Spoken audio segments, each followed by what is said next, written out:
ngатang nose ngатang live thage sinau myam nusinaba yengminasi myam cha thangnerbo breakfast loinerabo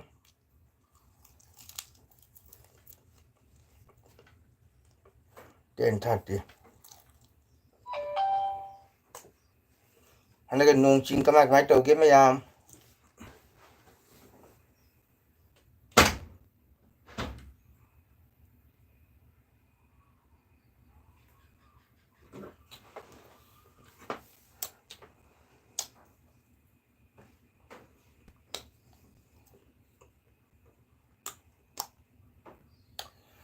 nong ching kama kai tawge mayam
welcome nungsidaba inau khamba nungsibo nokpade rashi leba ngangbada khoithumbo like then fast like bin idea like then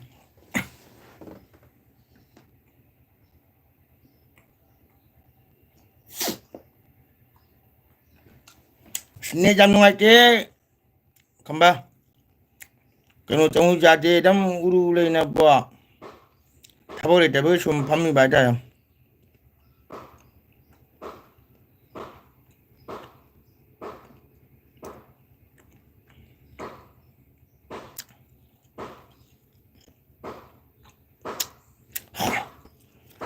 oi nungsibo sam sak comment tobemo iryong sam sarmana jadi sam aiga haju aiga habam thokra nang nang ibo nang ngong dine ma phanga ge nang ngai kho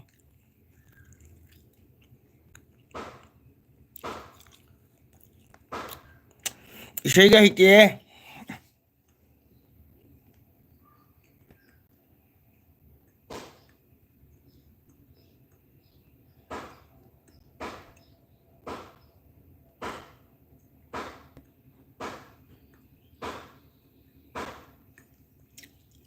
ai simje kai noni jiu ni ne khoi le pham che jam ngai tia ba khang ba ne edam ji ai wai ai ngang sia kem chang re mo ba ji uru le le kho ge nong le nu sila ko de ba ne uru bel kan tau de na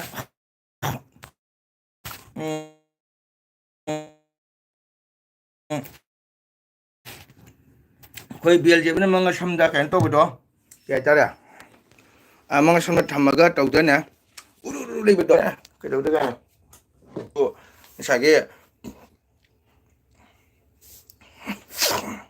adana video dana to bo wai ne khamba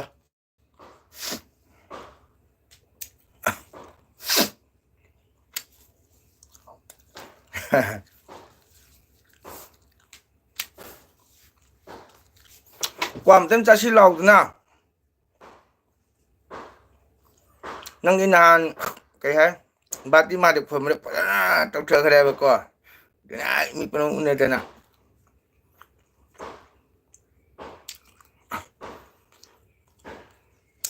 ꯁꯤ ꯀꯔꯤꯝ ꯌꯥꯗꯦ ꯈꯪꯉꯕꯅꯦ ꯑꯩꯈꯣꯏꯒꯤ ꯀꯩ ꯍꯥꯏ ꯃꯃꯤꯡꯗꯣ ꯍꯧꯖꯤꯛꯀꯤꯗꯣ ꯀꯥꯏ ꯆꯠꯈ꯭ꯔꯦ ꯎꯔꯕꯗꯤ ꯑꯃꯨꯛ ꯌꯥꯗ꯭ꯔꯦꯁꯦ ꯑꯁꯤꯅꯦꯕ ꯑꯩ ꯇꯟꯕꯅ ꯑꯩꯒ ꯁꯝ ꯁꯣꯔꯃꯥꯗꯣ ꯁꯥꯞ ꯇꯧꯔꯛꯀꯅꯤ ꯁꯣꯏꯗꯅ ꯀꯩꯇꯥ ꯅꯦꯠ ꯌꯥꯗꯦꯀꯣ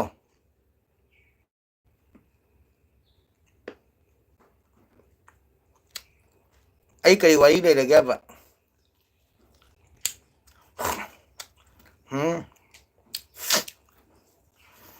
ꯅꯍꯥꯟ ꯂꯩꯁꯥꯕꯤ ꯃꯌꯥꯝꯗꯣ ꯀꯗꯥꯏꯒꯤꯅꯣ ꯍꯣꯏ ꯂꯥꯛꯀꯅꯤ ꯁꯣꯏꯅ ꯂꯥꯛꯀꯅꯤꯗ ꯑꯩ ꯍꯟꯗꯛꯇꯤ ꯅꯨꯡꯗꯥꯡ ꯄꯨꯡ 10ꯗꯒ ꯂꯥꯏꯚ ꯊꯥꯏ ꯈꯪꯕ꯭ꯔꯥ ꯍꯦꯛꯇ ꯃꯤ ꯈꯨꯌꯥꯝ ꯑꯃꯅꯤꯕꯣ ꯑꯩ ꯚꯤꯗꯤꯑꯣ ꯗꯥꯎꯟꯂꯣꯗ ꯇꯧꯕꯁꯨ ꯌꯥꯗꯦ ꯅꯦꯠꯁꯤꯅ ꯎꯔꯨ ꯍꯟꯗꯛ ꯅꯣꯡꯁꯤ ꯌꯥꯝ ꯀꯜꯂꯦꯕꯅꯦ ꯑꯗꯨꯅ ꯀꯔꯤꯝ ꯌꯥꯗꯦ ꯑꯗꯨꯝ ꯆꯥꯛ ꯆꯥꯅꯅꯦ ꯉꯔꯥꯡ ꯅꯍꯥꯡꯁꯨ ꯑꯩ ꯂꯥꯏꯚ ꯊꯥꯏ ꯃꯤ ꯌꯥꯝ ꯂꯥꯛꯀꯗꯅꯦꯕ ꯃꯤ ꯌꯥꯝꯗꯕꯤꯗ 500 ꯂꯤꯁꯤꯡꯃꯨꯛ ꯁꯨꯔꯝꯒꯅꯤ ꯉꯔꯥꯡ ꯁꯨꯝ ꯀꯩꯗꯧꯔꯤꯕꯗ ꯃꯇꯝ ꯂꯦꯟꯕ ꯍꯥꯏꯇꯥꯔꯦꯀꯣ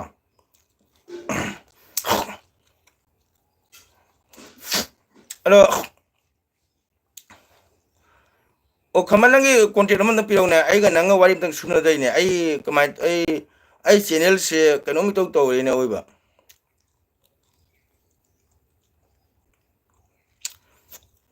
ꯍꯣꯏ ꯑꯩ ꯀ꯭ꯋꯥꯁꯦ ꯑꯩꯈꯣꯏ ꯏꯃꯣꯏꯅꯨ ꯏꯃꯥ ꯂꯥꯛꯑꯦꯀꯣ ꯁꯤ ꯂꯥꯏꯛ ꯗꯟ ꯊꯦꯡꯀ꯭ꯌꯨ ꯏꯃꯣꯏꯅꯨ ꯏꯃꯥꯒꯤ ꯆꯦꯅꯦꯜꯗ ꯂꯥꯏꯚꯇ ꯂꯥꯛꯇꯦꯅ ꯋꯥꯔꯧꯅꯨꯀꯣ ꯑꯩ ꯍꯟꯗꯛ ꯑꯗꯨꯝ ꯃꯊꯣꯡ ꯆꯥꯗꯦꯕ ꯃꯣꯏꯁꯦ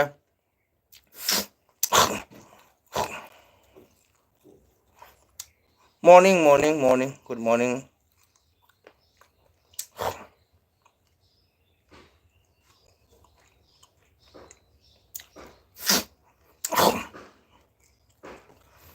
ꯑꯁꯦꯡꯕꯅꯤ ꯅꯪ ꯅꯝꯕꯔꯗꯣ ꯑꯝꯇꯪ ꯍꯥꯏꯔꯗꯤ ꯐꯒꯗꯕꯅꯤ ꯑꯩꯅꯅꯦ ꯆꯦꯅꯦꯜꯁꯦ ꯑꯩꯗꯤ ꯀꯩ ꯍꯥꯏꯇꯥꯔꯦ ꯁꯨꯝ ꯄꯥꯏꯔꯤꯕ ꯍꯥꯏꯗꯨꯅꯤꯀꯣ ꯀꯔꯤꯝꯇ ꯈꯪꯗꯦꯕ ꯏꯕꯨꯡ ꯚꯤꯗꯤꯑꯣ ꯌꯦꯡꯂꯦꯀꯣ ꯍꯣꯏ ꯍꯣꯏ ꯌꯦꯡꯉꯁꯦ ꯊꯦꯡꯀ꯭ꯌꯨ ꯑꯩꯁꯨ ꯌꯦꯡꯒꯅꯤꯗ ꯑꯗꯨꯅꯦ ꯏꯅꯥꯎ ꯈꯝꯕ ꯅꯦꯠ ꯁꯨꯡꯌꯥ ꯌꯥꯗꯕꯅꯦ ꯑꯩ ꯉꯥꯡꯉꯤꯁꯦ ꯏꯁꯥꯅꯗꯤ ꯑꯗꯨꯝ ꯇꯥꯏꯀꯣ ꯅꯣꯏꯅ ꯇꯥꯕ꯭ꯔꯥ ꯇꯥꯗꯕ꯭ꯔꯥ ꯍꯥꯏꯕꯒꯅꯦ ꯃꯣꯕꯥꯏꯜꯁꯦ ꯀꯩꯒꯨꯝꯕ ꯄꯩꯁꯥꯅ ꯆꯪ ꯌꯥꯗꯦ ꯑꯗꯨꯝ ꯂꯩ ꯈꯪꯉꯕ ꯑꯗꯣ ꯑꯩꯗꯤ ꯁꯨꯝ ꯃꯌꯥꯝꯅ ꯀꯩ ꯍꯥꯏꯇꯥꯔꯦ ꯁꯨꯝ ꯂꯥꯏꯚ ꯊꯥꯔꯤꯃꯤ ꯑꯗꯒꯤꯗꯤ ꯀꯩꯅꯣ ꯇꯧꯔꯦ ꯁꯨꯝ ꯇꯧꯕ ꯍꯥꯏꯇꯥꯔꯦꯀꯣ ꯑꯩꯗꯤ ꯐꯖꯅ ꯈꯪꯗꯦꯕ ꯃꯣꯕꯥꯏꯜꯁꯨ ꯐꯖꯅ ꯌꯨꯁ ꯇꯧꯗꯕ ꯑꯗꯩꯗꯤ ꯏꯁꯩ ꯆꯠꯄꯅꯤꯅ ꯑꯗꯩꯗꯤ ꯃꯌꯥꯝꯒꯤ ꯚꯤꯗꯤꯑꯣꯁꯨ ꯐꯖꯅ ꯀꯩꯅꯣ ꯇꯧ ꯉꯝꯗꯦ ꯁꯨꯝ ꯃꯔꯛ ꯃꯔꯛꯇ ꯁꯨꯝ ꯌꯦꯡꯉꯦꯕ ꯚꯤꯗꯤꯑꯣꯀꯣ ꯑꯩ ꯂꯥꯏꯔꯤꯛꯇꯤ ꯇꯧꯔꯤ ꯀꯣꯃꯦꯟꯃꯛ ꯏꯕ ꯍꯣꯏ ꯀꯣꯃꯦꯟ ꯏꯗ꯭ꯔꯒꯁꯨꯀꯣ ꯑꯩꯗꯤ ꯂꯥꯏꯔꯤꯛꯇꯤ ꯑꯗꯨꯝ ꯇꯧꯖꯩꯀꯣ ꯃꯌꯥꯝꯁꯤꯅ ꯏꯃꯣꯏꯅꯨ ꯏꯃꯥꯒꯤꯁꯨ ꯁꯨꯝ ꯌꯦꯡꯉꯦ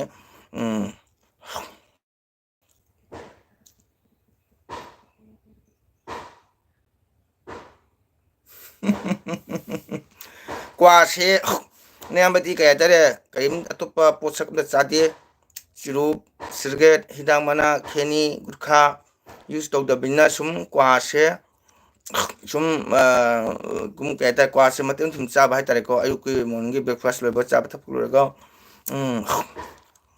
ꯃꯪꯂꯦꯝꯕ ꯁꯤꯡꯉ ꯍꯁ ꯒꯨꯂꯥꯞ ꯂꯩ ꯑꯅꯤꯒ ꯄꯤ ꯊꯦꯡꯀ꯭ꯌꯨ ꯆꯦꯅꯦꯜ ꯀꯩꯗꯧꯔꯦ ꯍꯥꯏꯕꯅꯣ ꯄꯥꯈꯪ ꯍꯣꯏ ꯑꯩ ꯄꯥꯈꯪ ꯅꯠꯇꯦ ꯅꯪ ꯍꯧꯅꯨꯀꯣ ꯏꯃꯣꯏꯅꯨ ꯏꯃꯥꯅ ꯈꯝꯕ ꯑꯣ ꯏꯅꯥꯎ ꯈꯝꯕ ꯍꯣꯏ ꯆꯦꯅꯦꯜ ꯀꯩꯗꯧꯔꯦ ꯍꯥꯏꯕꯗꯤ ꯁꯤꯒꯗꯤ ꯍꯥꯏꯅꯤꯡꯗ꯭ꯔꯦꯀꯣ ꯃꯤꯅ ꯌꯦꯡꯕꯗꯁꯨ ꯅꯨꯡꯉꯥꯏꯇꯦ ꯑꯩꯅꯁꯨ ꯑꯩꯒ ꯃꯥꯟꯅꯩ ꯑꯩꯁꯨ ꯀꯩꯁꯨꯝ ꯆꯥꯗꯦ ꯄꯥꯈꯪ ꯌꯦꯁ ꯒꯨꯗ ꯊꯥꯒꯠꯂꯤ ꯋꯥꯎ ꯑꯩꯈꯣꯏ ꯁꯜꯃꯥ ꯂꯥꯛꯑꯦ ꯇꯥꯃꯡꯒꯣꯟ ꯖꯣꯏ ꯖꯣꯏ ꯁꯜꯃꯥ ꯖꯥꯏ ꯀ꯭ꯔꯤꯁꯅ ꯀꯥꯃꯪꯂꯦꯝꯕ ꯑꯃꯗꯨꯅ ꯀꯣꯜ ꯇꯧꯔꯦ ꯑꯃꯗꯣ ꯍꯥꯏꯗꯤ ꯀꯅꯥꯅꯣ ꯑꯩ ꯏꯃꯣꯏꯅꯨꯁꯦ ꯀꯩꯒꯤꯅꯣ ꯄꯥꯈꯪ ꯈꯝꯕ hello hey Usha Laima 3 like Jamung thank you very much ai channel lak pi benga city mi yam lai ko handa ga ai el vid mi lak te sagi ai na su ni de jaw matan se phang da ba akhoi te ma jini na khu ji dong khran je thank you ite ma hare krishna ite ma breakfast ka to rabo mayam joy joy khamba hello hello anu khare kamang namba call to horen che usa la o mày khơi ai khơi cái sao lại mà blog xe ai cái hai cái đồng sắc tiêu nó đi có sum channel này sum mình hai nó sum công nó để mang ở đây bung xì bít bung hai nó câu đấy cái nào nó halil cái nào nó cái tôi cho hai bên ngầm đấy có aduga khơi cái sao lại mà ai cái đi 43 years có 44 chẳng nghe sao mà usa hai nó cứ hai đấy chia usa wari lấy hai đấy usa na yung có khơi khambga wari lấy cái xe usa chekchalu bring to jam hai bani ma xe jam danger ni go xe bring to but ekdam danger ni bo khamba khobor ase khobor ase ama ju khumba hi ba che usa pakhang nang hai sini hai hai bani ko usa hai yo hai sing yo ko adam ne mala ko imonu imaga mari di ko je penjai ga ne la langi kasala langi ne as mana khanan da na kaphan da na bo ko je penjai ga mi chamja mi se shahon da na bo noi puno mak ta gi aina halle tamangol o kaya noi puno mak ta gi aina halle tamangol o atubu hoi sanma nangdi bhamoni na sanma ko skai ti atubu kaya tara jamung jam post tai ko pakhang sari ka male oh my god ai pakhang na tie ai pakhang bana sung hai jale me ado khoi usa chahi kya suram tang hai bio ai gi di nabung gi di 43 years so 44 change ko ado hoi kai dong ni channel ina sum ming phana sum kong na de khang na chana ba oi di ming go nai ba shen di be ba dum kha ba pha jai na ko ithak ikha hai ba si su video loro chiều sa pakhang hai na kwa hai aduna company ariyo pakhang ni all is go oi ai dia na all ba bang sunate nang haun ko hai nang hatak ta kai ba phanak natra hang ta pakhang phai natra all is gold pi pakhang ari bane yes ada hai kai de pakhang ari bai di dram ari bane te ko nang ya mai gu thana da taw no tangol isei sakba kaka urundo ai khoi manakini hoi khange sama nogi kaya ta ton hai ga da no di bamun ni jamun ko no bane no samdo khangni akhoi di bhai bhai kong ni ko aina dum sama ko ri mana tamgul ko ri ahem hai khamana no pido pakhang ado khamba haidi nang contact number tang pirong ne ai waim tang sana ge ai gi kano se ai bhap men ta dre ba ko adunanda nang number se pining de mare ado akhogi pakhang ahem mane kanara khoti me khang de ko ai gona nong na male ko no se hairo akhoi usa chahi ga sure ado ai kwa cha se ga ahem to male ko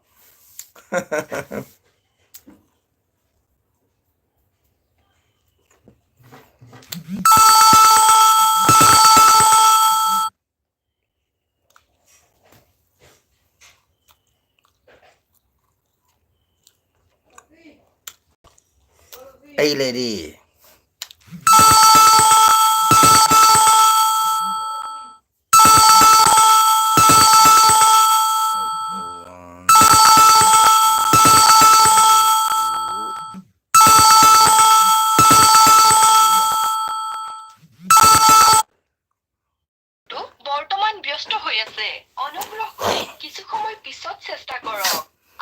Naidang Namagi Chara Pedi thank you Che Chara thank you Jamangol Kulam Jari Namagi Chara Pedi thank you welcome Ahem Che Kaino khamba hem haise. O aigondani maise. Pakhang chara se ayukta chara jamna chai hai aduna chara kobani hai. Okay. Tado. Kedore. 계속 되는 힘들어. 다행 미기 땅 드라마 하세. 그런 로만 메리 거랍니다. 미기 땅 드라마 하세요. 근데 괜찮아.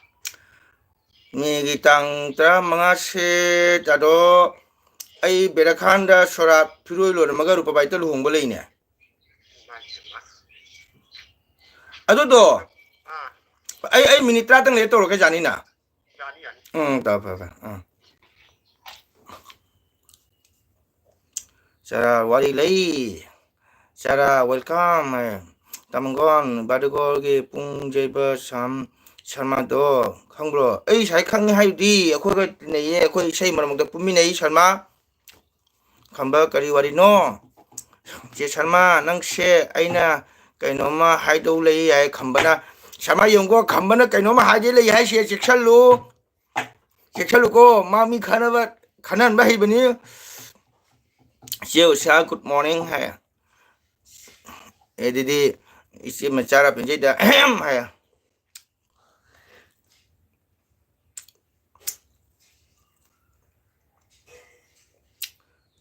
ku sangi ta lambar kamai tham mitran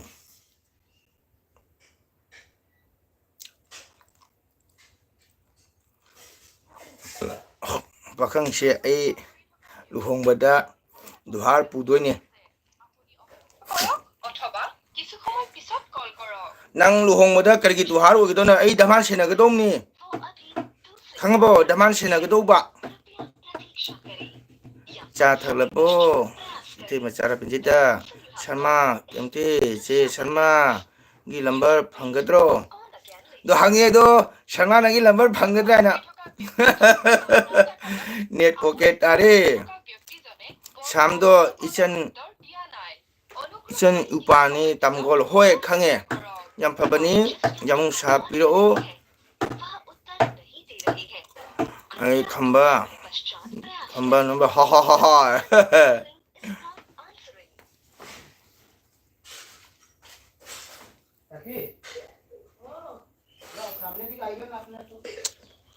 do abga hange sharma ki jeri ra mi khana mai bani ko sharma hayu akhoi khambana number pi wala bana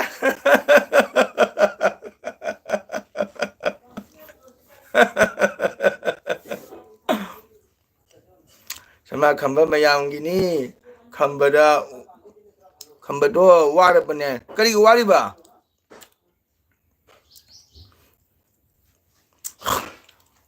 mayam ko khamba se thoibi ma thibi ra se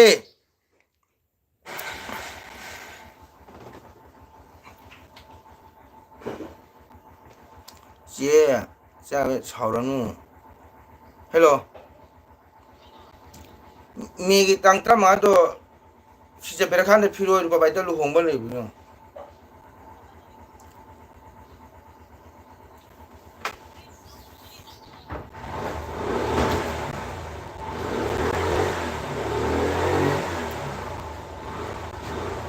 What is goal pakhang nang yam ching mate amata soe ado je sharma kana dagi phangani number sharma number do nayamba pakhang ali phangado nayamba dagi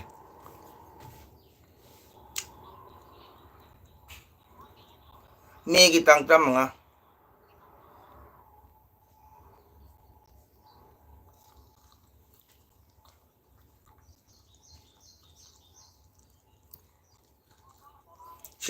진짜 berakhan 필요해.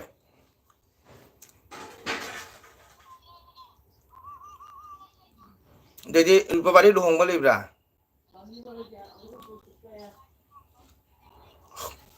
Mi kita menga. Apa? Kisna begitu insyaallah ba.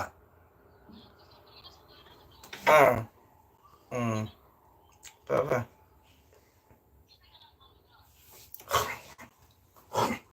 농콩시 용 정말 타절로요. 까지 미팅. 까레기 미팅 너.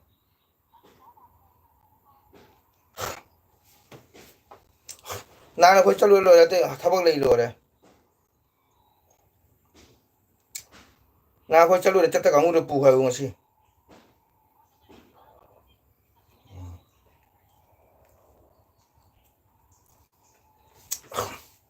간바.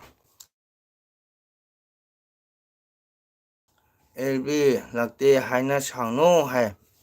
에 샤오르 샤오범 도게 샤오르 간바 이나오 간바 양 파버니. 간바는 넘버는 등 삐우 하이가 담군다.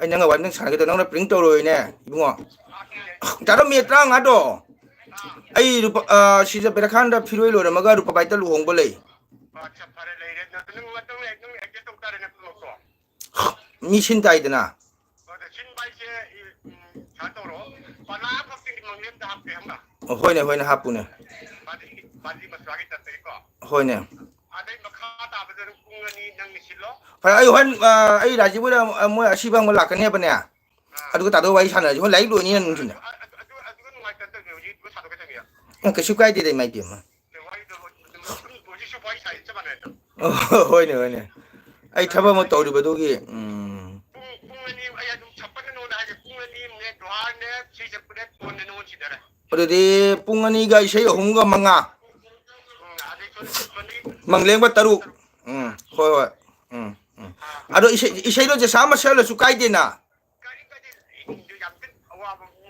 Imes tado to hai ka luhong ga bi wai ga ka nu se gonda oi local thum to hola ke hoi tado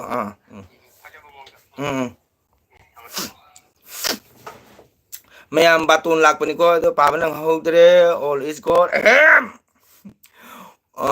o inau di durga on lure phai kana hai je kang de ko rashi do phare amu changla ke bai oi ge hoi inau adon number piram de ko na tam gon de number tam piram de ba ko khamba nang bai oi ding de tam gon number piram mo ai nang wai nang sana ge to nang na piring ke to roi nei bungo nang du mai to roi nei ke so tam gon gi kol se paisa ge no sudah quá hoi batun lak pani sharma ge papung han ko de papung ton tam gon jam lung to re ji papung ton noi le na ko noi papung an chu le ki de na ai gon jam lung to ra mi papung ton su ai gon da jam gon hai ba gi hen de ai din noi mandok ta hai ta nei sei sa mi noi papung gi sa ta su sa mi papung pi de sa mi ko nang su lam gani u bani na matam du gi khang na dri ko channel pai da bani na khamba number ja da ba ama paisa laga aphau sai natra hai aduni number tang piram wam tang chana ga ba number piram de khamba bye bye hai jam phate ase ngang sha aina mauna pring su taw roi da ba ai gi personal wari ka suna gi haibu number piram di miong se kya phati ni ong aba se ngang che nang le ra matina hore nang gi 730 lb la roi yo aduni sharma ai gon jam lung tawre noi pabung ton so hayeng su noi pabung ton ga phangnani kasar kor gandi de sorat aina sakau do ba ko noi pabung ton la kani de haire du khang de la ka do la do ba nan mo na kho gandi de haire noi pabung ton ni hai ko ko sharma na jum palisina kari khunda no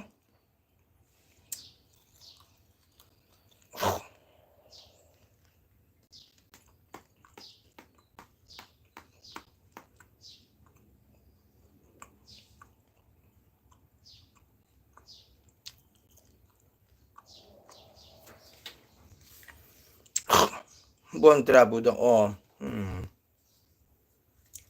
ai bon trabu da su sai sa bat salam me ngasi tani program tiba hayeng su kor gandi da sai lei ko haji phone to me duna ne hayeng me ge date tra manga da 15 da lu hong ba ma baton lak pa ne ba ko ado ai sang de hai kare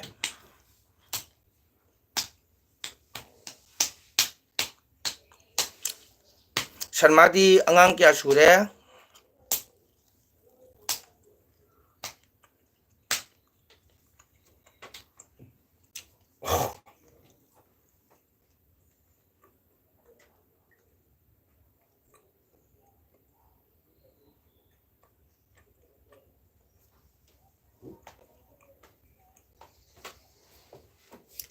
누빠니 very good. ꯌꯥꯝ ꯐꯩ 누빠니 ꯂꯩꯔꯝꯃꯤꯅ ꯌꯥꯔꯦ ꯑꯗꯨ ꯌꯥꯔꯒꯗꯤ ꯀꯣ ꯀꯩ ꯍꯥꯏꯇꯥꯔꯦ ꯏꯁꯣꯔꯗ ꯅꯤꯖꯔꯒ ꯅꯨꯄꯤ ꯃꯆꯥ ꯑꯃꯇꯪ ꯌꯥꯎ ꯇꯥꯔꯒꯗꯤ ꯌꯥꯝ ꯐꯒꯅꯤ ꯍꯌꯦꯡ ꯅꯪꯒꯤ ꯃꯍꯨꯠ ꯁꯤꯟꯅꯕ ꯑꯩꯈꯣꯏ ꯏꯇꯩꯃꯅ ꯀꯩꯅꯣ ꯄꯤꯔꯛꯏꯁꯦ ꯐꯖꯅ ꯎ ꯐꯪꯗ꯭ꯔꯦ ꯑꯩꯈꯣꯏ ꯏꯇꯩꯃꯅ ꯀꯩꯅꯣ ꯑꯩꯉꯣꯟꯗ ꯄꯤꯔꯛꯏꯁꯦ ꯀꯔꯤ ꯄꯣꯠꯁꯛꯅꯣ ꯁꯤꯕꯣ ꯆꯥꯔ ꯀꯔꯤꯅꯣ ꯐꯖꯅ ꯎ ꯐꯪꯗ꯭ꯔꯦ ꯏꯄꯣ ꯁꯔꯃꯥ ꯀꯣ ꯅꯨꯄꯥ ꯑꯅꯤ ꯁꯨꯔꯝꯃꯤꯅ ꯏꯁꯣꯔꯗ ꯅꯤꯖꯔꯒ ꯅꯨꯄꯤ ꯑꯃꯇꯪ ꯑꯣꯏꯔꯣ ꯑꯩꯒꯤꯗꯤ ꯅꯨꯄꯤ ꯑꯃꯇꯅꯤꯀꯣ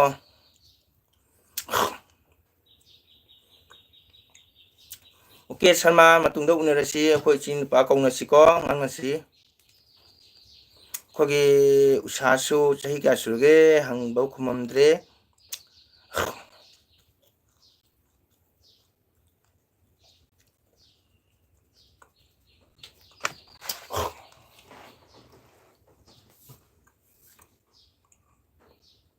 ꯑꯣꯍꯣ ꯑꯩꯈꯣꯏ ꯄꯥꯕꯨꯡꯁꯨ ꯕ꯭ꯔꯣ ꯇꯥꯃꯣꯒꯣ ꯀꯩ ꯐꯪꯂꯣꯏꯗꯣꯏꯅꯣ ꯅꯣꯏ ꯄꯥꯕꯨꯡ ꯑꯍꯟ ꯂꯩꯉꯩꯗꯗꯤ ꯏꯁꯩ ꯌꯥꯝ ꯄꯨꯜꯂꯝꯃꯤꯅ ꯄꯥꯕꯨꯡ ꯑꯍꯟꯅ ꯈꯤꯇꯣꯡꯄꯨ ꯐꯝꯃꯤ ꯇꯥꯃꯣꯅ ꯁꯛꯏ ꯄꯥꯕꯨꯡ ꯑꯍꯟꯅ ꯈꯤꯇꯣꯡ ꯐꯝꯃꯤ ꯇꯥꯃꯣꯅ ꯁꯛꯏ ꯅꯣꯏ ꯄꯥꯕꯨꯡ ꯑꯍꯟꯗꯤ ꯎꯗꯥꯕꯣꯟ ꯁꯤꯜꯆꯃꯥꯒꯒꯤ ꯑꯩꯈꯣꯏꯒꯤ ꯕ꯭ꯔꯍꯃ ꯁꯚꯥꯒꯤ ꯄ꯭ꯔꯁꯤꯗꯦꯟꯁꯨ ꯐꯝ ꯄꯨꯔꯝꯃꯤ ꯁꯔꯃꯥ ꯕꯣꯟꯇꯔꯥꯄꯨ ꯀꯥꯏꯒꯤꯅꯣ ꯍꯪꯉꯦ ꯆꯥꯔ ꯄꯦꯟꯖꯩ ꯅꯣꯡꯃꯒꯤ ꯀꯩꯅꯣꯅ ꯍꯪꯉꯦ ꯁꯔꯃꯥ ꯕꯣꯟꯇ꯭ꯔꯥꯕꯨ ꯀꯗꯥꯏꯒꯤꯅꯣ ꯍꯪꯉꯦ ꯑꯗꯨꯅꯤ ꯁꯔꯃꯥ ꯄꯥꯕꯨꯡꯗꯤ ꯌꯥꯝ ꯐꯩ ꯄꯥꯕꯨꯡ ꯇꯥꯡꯒꯣꯅ ꯏꯁꯩ ꯁꯛꯄꯗ ꯌꯥꯝ ꯂꯨꯅ ꯇꯧꯔꯝꯃꯤ ꯌꯥꯝ ꯅꯨꯡꯁꯤꯅ ꯑꯣꯖꯥꯃꯒꯣꯟ ꯍꯥꯏꯕꯗꯤ ꯍꯦꯜꯂꯝꯗꯦ ꯄꯥꯕꯨꯡ ꯇꯣꯟꯁꯨ ꯌꯥꯝꯅ ꯐꯩ ꯇꯥꯡꯒꯣꯅ ꯌꯥꯝ ꯂꯨꯅ ꯇꯧꯔꯤꯀꯣ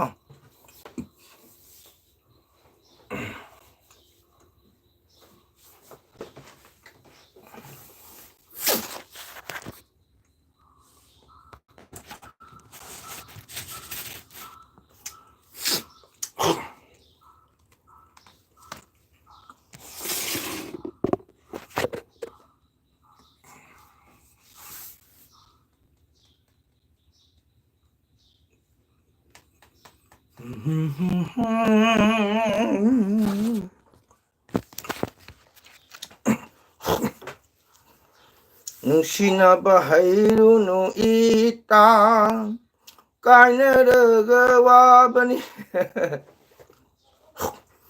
ꯇꯨꯝꯕ ꯍꯤꯞꯄ ꯆꯥꯕꯗ ꯎꯗꯨꯅꯇ ꯂꯩꯔꯦ ꯏꯃꯁꯦꯅ ꯑꯗꯨꯅꯤ ꯆꯥꯔꯒ ꯑꯣꯖꯥ ꯕ꯭ꯂꯨ ꯄꯤꯌꯨ ꯁꯤꯅꯤ ꯕ꯭ꯂꯨ ꯄꯤꯕꯤꯁꯤꯅꯤ ꯑꯩꯈꯣꯏꯅ ꯌꯥꯝꯅ ꯄ꯭ꯔꯣꯕ꯭ꯂꯦꯝ ꯑꯣꯏꯔꯤꯁꯦ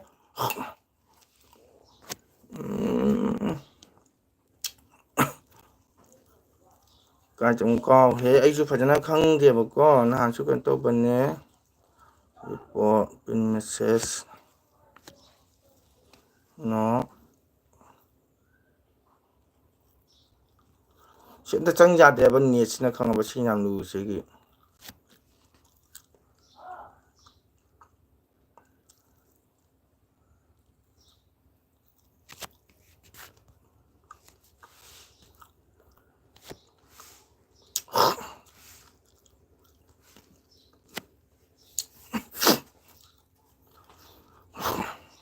ꯑꯩꯒꯤ ꯅꯨꯄꯥꯒꯤ ꯃꯃꯤꯡ 이붕어돈 거위네 오케이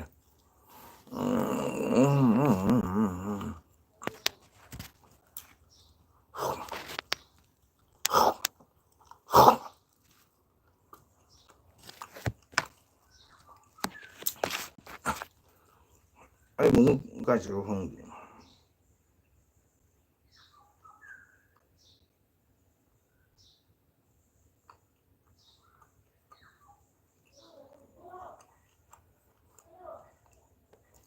군인택 찡기 맘몬니 헬로 또 누디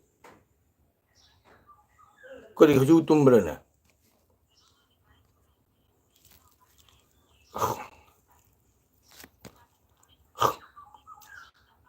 안 눕히네 뭐누다 이 kana amdum kamwa ta hangi ai live thari ba video call toro thani mo basi tanggon phone tore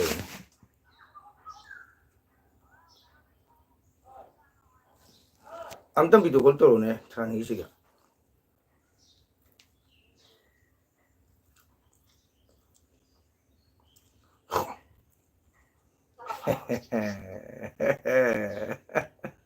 문우, please, âm nâng payo mobile do. hả Mobile nâng payo tango am tang hai ki. Na han nè. Tang nâng bluetooth hai do. Ado ai foundation chang gen nang tang tao tu nam mun no mo do kham ba nè. Mo ai an lan de le chứ. Wang. Cái chang kre, cái chang kre, cái chang kre. Siko. Hindi ko lang hay do Se. mo dito managing Se. Siga. mahal Se. Chắc ba. Ya ba. Ano kay mnak tu no. ay hungry ngoài đâu Nang nama na pizza su kam guna pizza ni ka kam guna khang bo.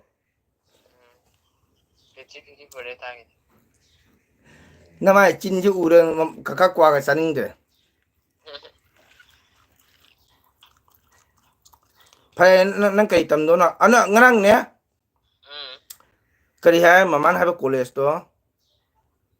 nursing Ke pitem na ki do. Dari ni dan nursing. college ada College na tayo ba? Siyang dari niya ba? Hai sanari mamin kai mai dai ne. nursing high school Nursing ba siyang dari?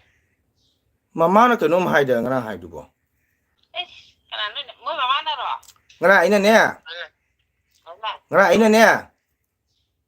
saya dah tu kan Mi ngang ta de sing ngang che. dah Chi che sana bi da hang ne ba ko.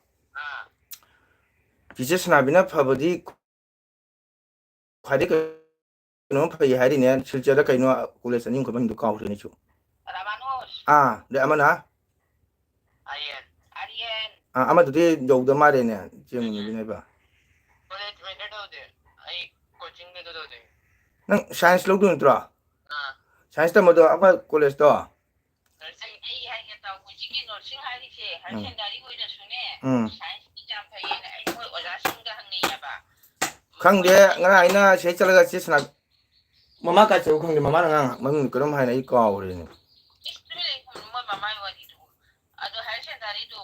Ay na hay ba? Siya mo ako di budget ki matungin na tabde mi. Ako na jam na pesa po pa na te. Coaching dari pesa thada dori niya ba? Science ta mali coaching thada da ja ba? Coaching का पैसा थी दोरी दो अदुगी college के private college तो ओरगना private college के वो पैसा मयाम जगह कदी गवर्नमेंट की सिगा तमगना अखोय दा सु खेदंग सेफ ओइबा अरेदी जिसी कॉलेज सने नंग गाड़ी भाड़ा दा नो मगे Hoy ma sagi nte de aina sum hang ne ba ne. Akhoi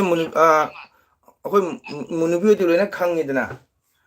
Mak ti lo na sas to ma hai sa ke science tam tan chu na sina science long tam ma di jano thok tai hai ba.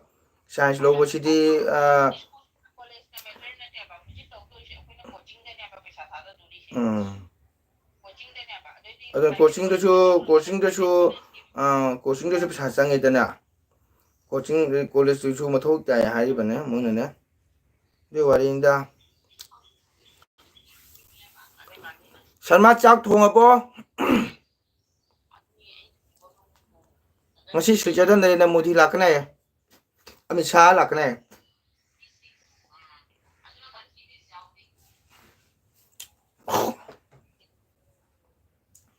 Ngasi Amit Shah lakna hai siljada.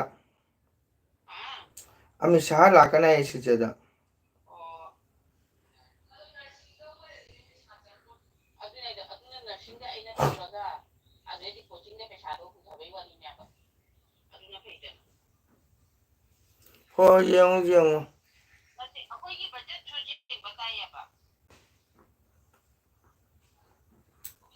coaching ni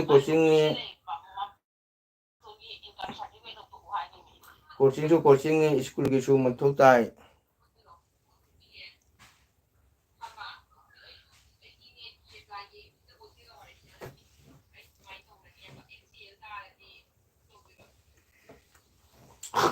파이 라이트 타이 나한테 탐게고 따브로 네.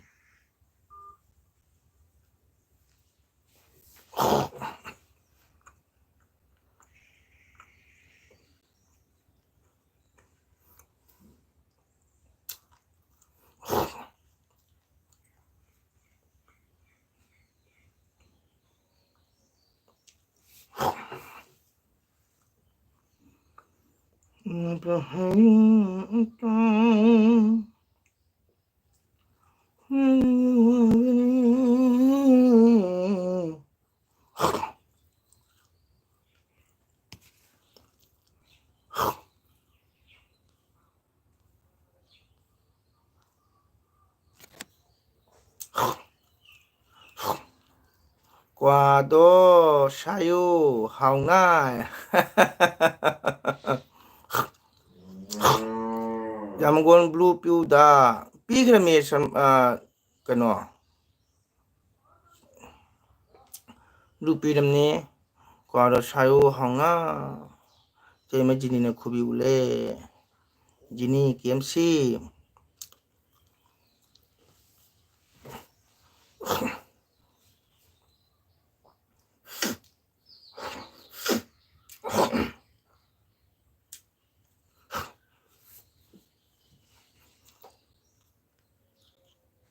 nung cara penjai blue piram ni ko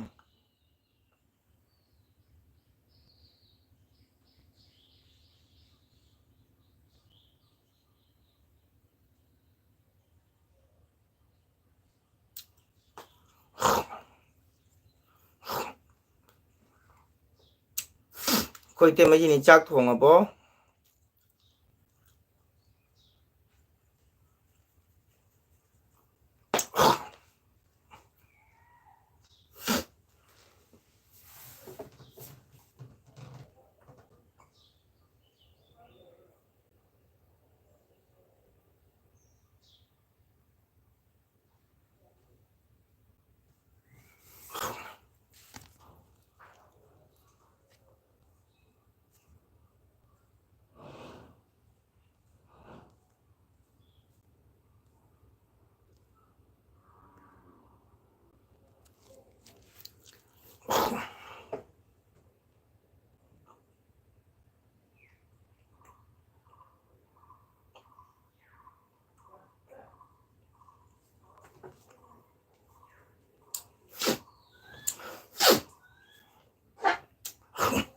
smartphone tầm mà bố mà là về mới đầm cái thank you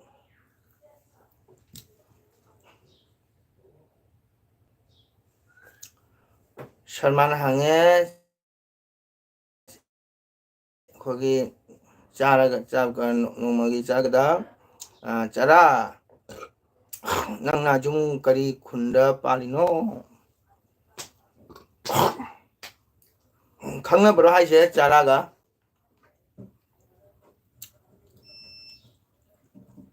설마기 대항하니 스쿨 클래스 가이 버터맨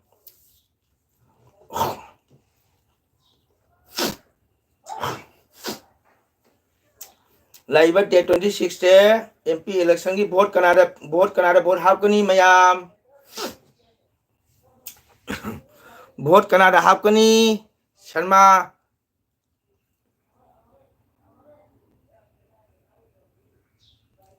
what तोलें खुंडा नोंमा उनदे नासिदे ए तोलें उना ngaten sei na kari wana se Sharma तोलें खुंदानी अमन केजी अनि अमन केजी तरुमन 6 मन शर्मा की अमन केजी अनि अमन 6 मनी हाई अंगांग अनिमा पिगलिको चराना हरे तोलें खुंदने शर्मा는 भालो है चारासिना तोलें खुंदनी है तोलें खुंदनी ngaten si sei ko Sharma इसा शर्मा는 खुजु तोरे ꯁꯔꯃꯥꯒꯤ ꯑꯉꯥꯡ ꯑꯃꯗꯤ ꯀꯦꯖꯤ ꯑꯅꯤ ꯇꯝꯃꯤ ꯑꯃꯅ ꯁꯤꯁꯃꯅꯤ ꯍꯥꯏ ꯄꯤꯛꯂꯤꯗꯀꯣ ꯁꯔꯃꯥꯒꯤ ꯑꯉꯥꯡ ꯋꯥꯔꯝꯈꯤꯅꯤ ꯍꯣꯠꯅꯕꯗ ꯑꯩꯅꯗꯤ ꯎꯏ ꯑꯩꯈꯣꯏꯗ ꯂꯥꯛꯂꯝꯂꯦ ꯑꯣꯖꯥ ꯃꯪꯒꯣꯜ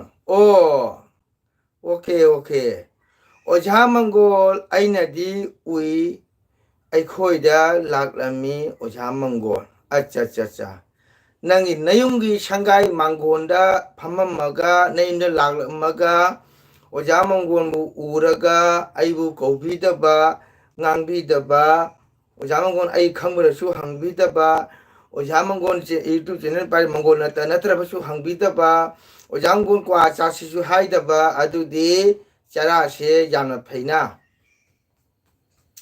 ꯑꯗꯨꯗꯤ ꯑꯦꯜꯕꯤꯗꯁꯨ ꯅꯨꯡꯁꯤꯅꯕꯁꯤꯗꯅꯦꯕꯀꯣ ꯗꯥꯏꯔꯦꯛꯂꯤ ꯌꯨꯝꯗ ꯎꯅꯔꯒꯅ ꯀꯧꯕꯤꯗꯕꯀꯣ ꯊꯦꯡꯀ꯭ꯌꯨ ꯆꯔꯥ ꯊꯥꯒꯠꯆꯔꯤ ꯋꯦꯜꯀꯝ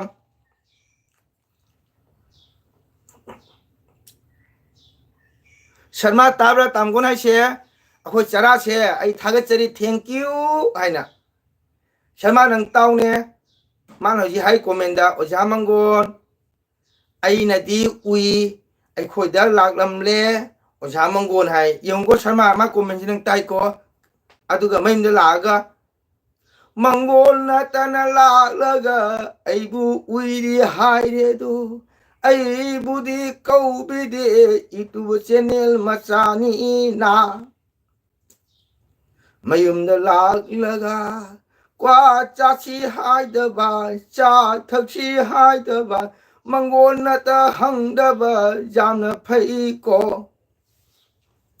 ꯑꯩꯁꯨ ꯃꯊꯪꯗ ꯆꯔꯥ ꯎꯔ ꯀꯧꯔꯔꯣꯏ ꯃꯥ ꯃꯌꯨꯝꯗ ꯃꯪꯒꯣꯜ ꯅꯠꯇ ꯂꯥꯛꯑꯒ ꯀꯧꯁꯨ ꯀꯧꯕꯤꯗꯕ ꯆꯔꯥ ꯍꯥ ꯍꯥꯏꯈ꯭ꯔꯦꯍꯦ ꯅꯠꯇꯦꯅꯦ ꯍꯥꯏꯔꯣꯏꯗ꯭ꯔꯅꯦ ꯁꯔꯃꯥ ꯅꯪ ꯑꯝꯇꯪ ꯈꯜꯂꯨꯅꯦ ꯅꯪ ꯐꯕꯗꯁꯨ ꯄꯥꯕꯨꯡꯇꯣ ꯅꯣꯏ ꯑꯩꯒꯤ ꯖꯥꯃꯨꯡꯇ ꯂꯣꯏ ꯇꯤꯟꯅꯔꯤꯅꯤ ꯀꯣ ꯑꯩ ꯁꯞꯄꯣꯔꯠꯇ ꯉꯥꯡꯉꯧꯅꯦ ꯌꯦꯡꯉꯨꯅꯦ ꯅꯪ ꯈꯜꯂꯣꯕ ꯃꯥ ꯃꯌꯨꯝꯗ ꯑꯩ ꯂꯥꯛꯂꯝꯃꯦꯌꯦ ꯑꯩꯕꯨ ꯎꯏꯌꯦꯌꯦ ꯑꯗꯨ ꯀꯧꯗꯕ ꯉꯥꯡꯗꯕ ꯆꯥ ꯊꯛꯀꯣ ꯇꯥꯡꯒꯣꯟꯁꯨ ꯍꯥꯏꯗꯕ ꯇꯥꯡꯒꯣꯟ ꯀ꯭ꯋꯥ ꯈꯥꯏꯒꯦꯁꯨ ꯍꯥꯏꯗꯕ ꯇꯥꯡꯒꯣꯟ ꯃꯪꯒꯣꯜ ꯅꯠꯇ꯭ꯔꯅꯁꯨ ꯍꯥꯏꯗꯕ ꯃꯪꯒꯣꯜ ꯅꯠꯇꯅ ꯍꯪꯐꯝꯁꯨ ꯊꯣꯛꯇꯦ ꯑꯩ ꯏꯁꯩ ꯁꯛꯄꯅꯤ ꯃꯪꯒꯣꯜ ꯅꯠꯇꯁꯦ ꯈꯪꯉꯄꯣꯅꯤ ꯑꯩꯒꯤ ꯆꯦꯅꯦꯜꯗꯗꯤ ꯏꯁꯩ ꯅꯣꯡꯃꯥꯏ ꯑꯅꯝꯕ ꯌꯥꯎꯒꯜꯂꯤꯀꯣ ꯑꯗꯣ ꯃꯥꯅ ꯀꯧꯗꯦꯁꯤꯅꯗꯤ ꯃꯥꯁꯦ ꯀꯔꯤ ꯍꯥꯏꯅꯤ ꯑꯗꯨꯗꯤ ꯑꯩ ꯃꯥꯄꯨ ꯋꯦꯜꯀꯝ ꯍꯥꯏꯔꯣꯏꯗ꯭ꯔꯣ ꯃꯥꯄꯨ ꯊꯥꯒꯠꯂꯣꯏꯗ꯭ꯔꯥ ꯍꯥꯏꯕ ꯁꯔꯃꯥ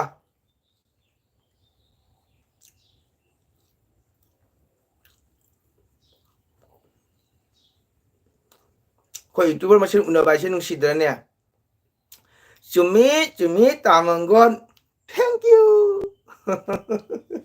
ꯊꯦꯡꯀ꯭ꯌꯨ ꯁꯔꯃꯥ ꯃꯥ ꯈꯨꯝꯃꯛꯇ꯭ꯔꯦ ꯑꯩ ꯉꯥꯡꯅ ꯁꯥꯎꯅꯤꯡꯉꯕ ꯀꯩꯅꯣ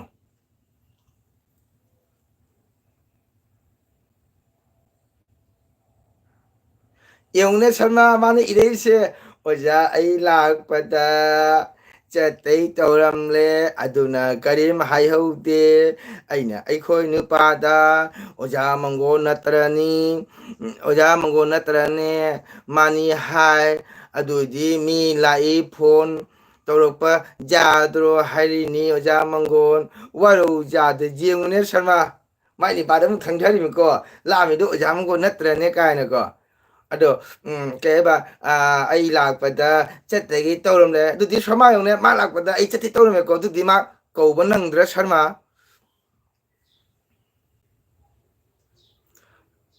ꯋꯥꯎ ꯑꯣꯖꯥ ꯃꯪꯒꯣꯜꯅ ꯑꯆꯥꯄꯣꯠ ꯄꯨꯔꯛꯂꯝꯃꯦ ꯌꯦꯡꯉꯨꯅꯦ ꯁꯔꯃꯥ ꯑꯩ ꯀꯞꯅꯤꯡꯉꯦ ꯑꯩ ꯀꯞꯅꯤꯡꯉꯦ ꯑꯩ ꯀꯣ ꯉꯁꯤ ꯆꯔꯥꯁꯦ ꯁꯔꯃꯥ ꯌꯦꯡꯉꯨꯀꯣ ꯑꯆꯥꯄꯣꯠꯁꯨ ꯄꯨꯔꯝꯃꯤ ꯍꯥꯏꯁꯨ ꯃꯥꯅ ꯌꯦꯡꯉꯨꯅꯦ ꯁꯔꯃꯥ ꯑꯩ ꯌꯥꯝ ꯁꯥꯎꯅꯤꯡꯉꯦ ꯑꯆꯥꯄꯣꯠꯁꯨ ꯄꯨꯔꯝꯃꯤ ꯍꯥꯏꯗꯣ ꯃꯥ ꯀꯧꯁꯨ ꯀꯧꯗꯣꯏ ꯁꯤ ꯌꯦꯡꯉꯣ ꯃꯁꯦ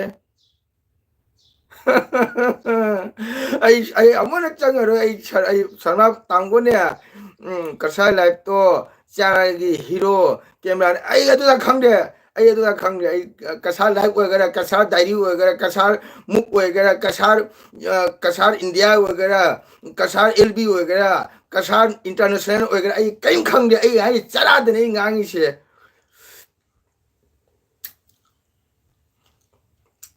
양파떼보 양파떼보 나코 가살라 운나기시노 깨마라 빠라 망가 참도 자라 그냥 니께 그라그라 니께 나코 아야 빈데고 양파떼고 뭐시에 설마 능 두마이 떠누고 에이 라디 땅고랑 두마이 떠누고 짜라 수마이나 예웅네 설마 가살라 주나 이거는 어자 하이디 현재다 마마나수 어자 하이디 현재다 마기 두칸을 판마가 이세 사람이바 마마기 두칸두가 아들 마나 구페 카페 잘라가 아이디 마사 표정 우호드레 얼마 tamang goni sidi mang kana tani kai ma chang pa ja da soma am tang hayu ta ke sama nang last final am tang decision hayu she nang komenu irakhinu sharma tamgon wa ta ko ta jinang hare tamgon kasal life to char gi hero oiram le ne ai khang de man achapot pori ai se ai ngasai na ai bhap ta re achapot poram ai se ado achapot porami ba ai se ma gi dukan du ga mama ga pai ni pa ga gi sei ba 이제가 말을 투망 저기래 하피고 우리 많이 통리 우펑 되니까 그 살라기니 피고 말해 아루가 말을 공주공대 강중강게 설마나가 땅 파잖아 칼라가는 꼬맨이로 나게 누시브라나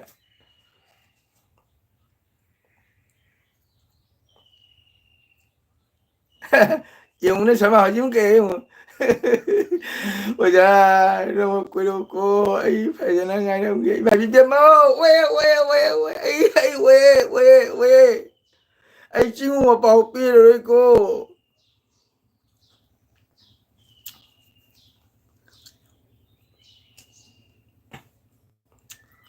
아이 친구 오빠 오삐를 마기 마요나 잘라가 아이부 고비다 아시부 까리니 오노 아시부 미나 떠나 바라 고모 운에 설마는 거 당군 아이노 보다 시대다 나띠야 배용네 마기 가살라과 파미나다나 이세이 석미나라 파오 막나 이문가 레산나 레이버도 온통나디 깔리다 타모이 짜라는 아세 용네 매배 매임나 두이 파민도 보내 용네 마 하염 독더라 설마 nga khone kana phami chalolo ke ka hakieba mai mamana cha thaksi haiba khangaba mana sumanga phatcha khieba ne ko dudi soidana charani 마기 중앙에 팟 랑자가 있는 오호분이야 보고 이거 말통 오호더바 강아바 말에 강사나나 마기 지네시가 타면바 마기 간노 수숙 용 마이 심볼세 마이 로고 셈도 지용우네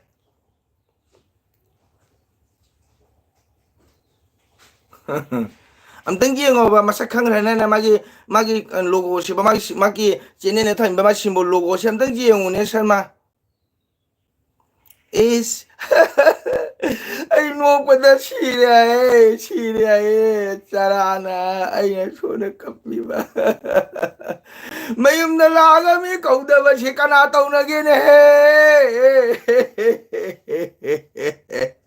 matung da ya cha pu su pora roi lai hai na su khang hal roi tumina tu kana changa ga tumina wari saga tumina jum da halak ke sharma Thank you, Khoi Sharma. Matam kai thoga tamgon ge channel nang halak piba hanian thakachari adu bunga sidi Sunday ni na ngang su school bani ko. Ai chu phiro ngatang su ga to ba nu oida se phatana sum lai re. Ado oida phatamne sum lai su ngatang phamdok pa. Chara na yong ai no pura si ngai kho ka sa lai to thik to ge ba. Aji bak chalang mani sodra program chalang mani khange.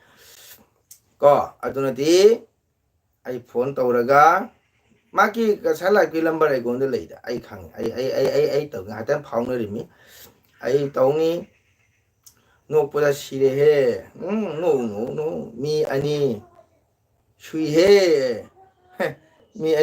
he kanana shui she ngai kho कसा live phone तौगे Rajiv ता मादगने चरा से फजना चरा हेलनगे शर्मा खंगबा चरा से फजना चरा हेलनगे आई कसा live phone तौरगा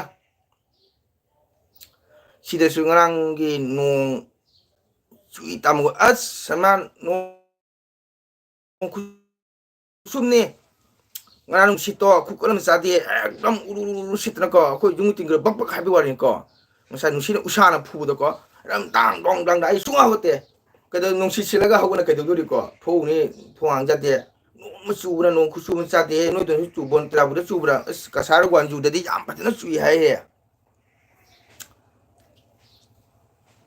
chara chara hendore nang chara helandromi aina ne kasal lai ai si yasi kasal lai tai na phon ra chara se kra chara helange ngai kho ai kasal lai su gra tak ke sau lai ta ko tu mana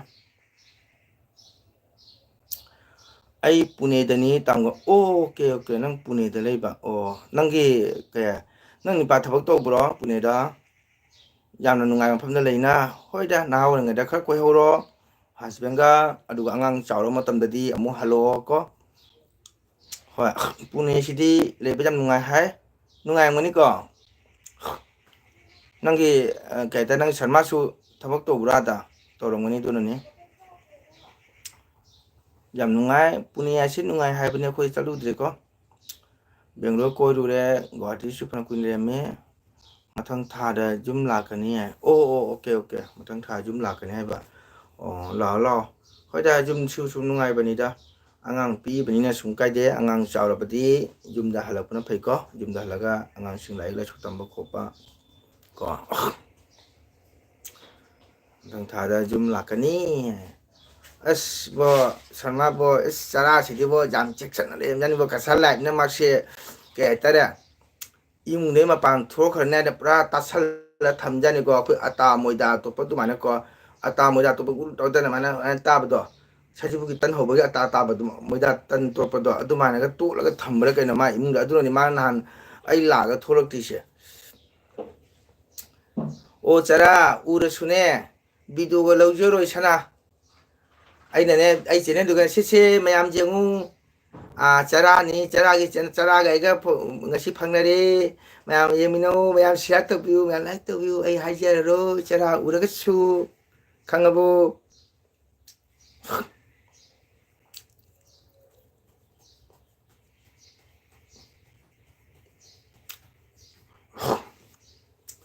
pune sidi ingbra sabra weather kam tawri sama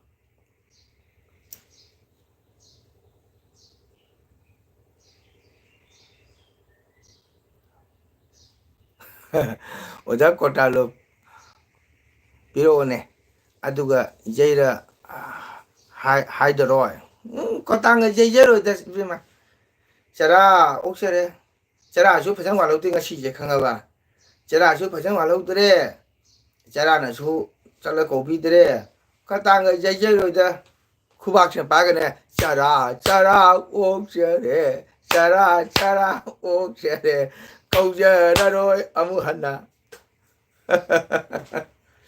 phagi tau bani da noi mama su sei phe sak pani mama haidra hoi ne ine bo khai tare ko akhoi maitai lon de ine bo khai kana gumna nusi bedagi ima gumna na ima ko bu su jawe ko ima su maitai sei sak pini khoge maitai haibasidi mahiron dagi maitai wena sumla bani ko konani koinang goro ja changai ba nongmari so dana maiun olaka domni ko noi di laisang su lei chara noi gi prabhu do ngasi chakhibro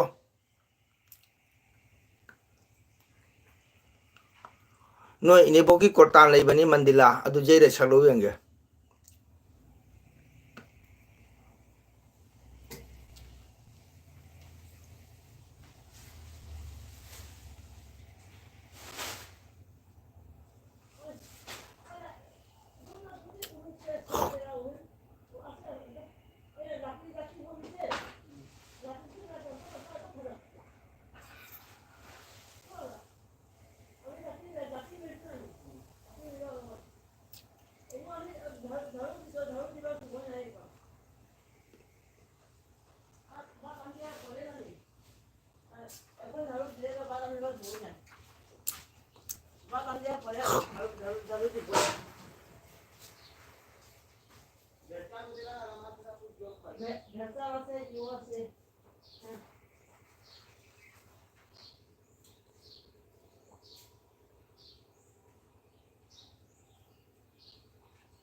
खोदू करी है ना 이승 들어가고 뱃살 들어갑니다.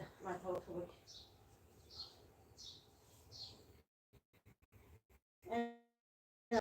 저리 싸우기만 더 넣어서 들어가요.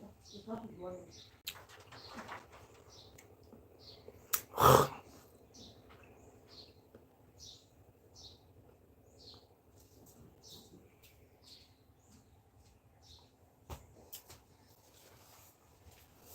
이거는 더 당해봐. 그냥 내 타이로. 샷도 좋아하네 내가.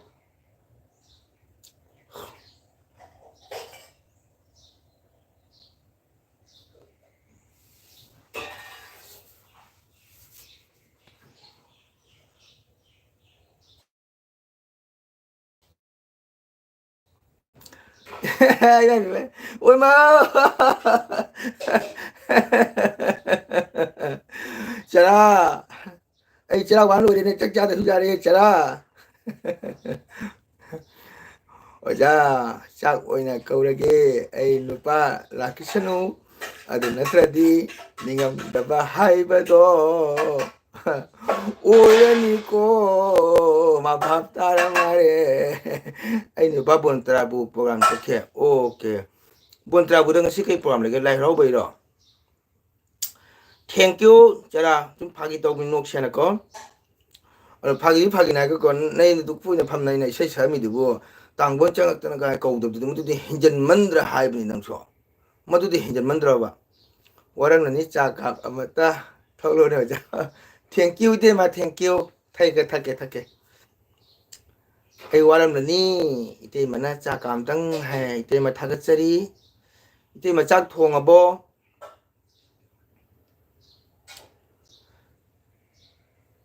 cara kari kasalap kari bontra buda kari program lai habole bulong siso makti jam sale nan su udah bonda luhong bela ya ika phang ya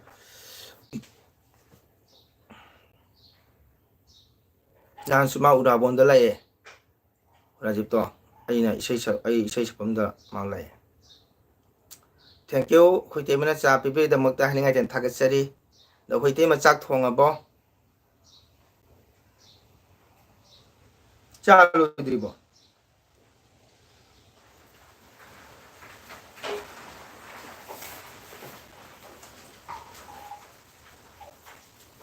콜 아디게 더 오래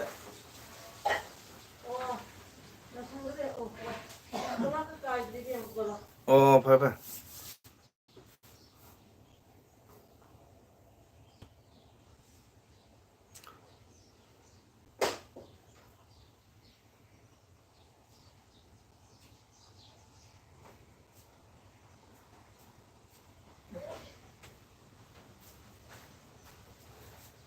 웬마. 와라 봐 루홍바 오이라 말레 오 호네 아직 루홍ner이네 아직 강제다 사지고 그래가 아니 루홍을 냅대다 오늘 매기 땅에다 놓으면 매 땅음다 있을 루홍분이 매기 땅 온다 온 거네요. 매 땅음다 응. ai 매 땅음만 루홍분이 루파 바르기 두나 그만 또 두바 강제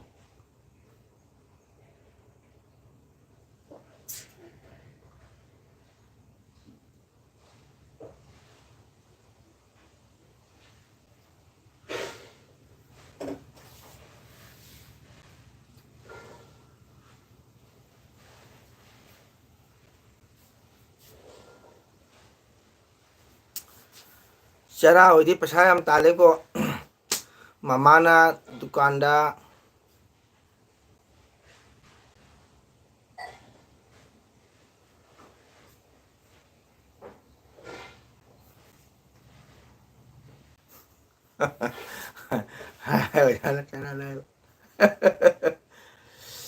Kesalahan nemu pesa pusalak pane itu dagi pesa pusalak pane mari sisabong gi pesa pusalak pane mai cara namu chenin dagi pesa tansalak pane anu di pesa na sau sale mani ko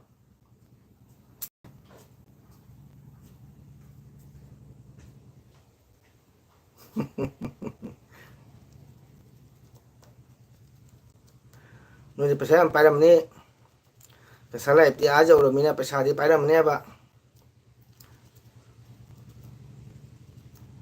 ꯑꯩ ꯅꯪꯒꯤꯁꯨ ꯄꯩꯁꯥ ꯐꯪꯉꯦ ꯑꯗꯩ ꯃꯃꯥꯁꯨ ꯄꯩꯁꯥ ꯇꯥꯜꯂꯦ ꯃꯃꯥꯅ ꯗꯨꯀꯥꯟ ꯄꯩꯁꯥꯃꯨꯛ ꯄꯟꯁꯤꯜꯂꯛꯄꯅꯦ ꯏꯁꯩ ꯄꯩꯁꯥꯕꯨ ꯄꯨꯁꯜꯂꯛꯄꯅꯦ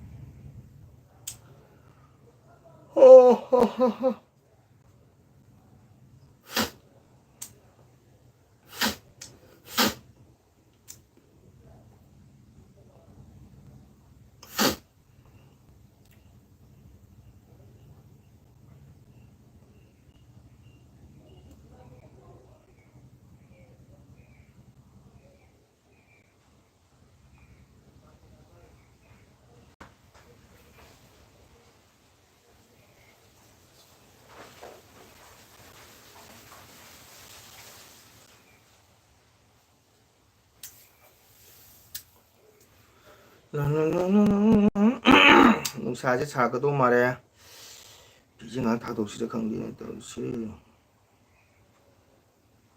ꯐꯤ ꯁꯨꯒꯗꯕ ꯇꯜꯂꯦꯗ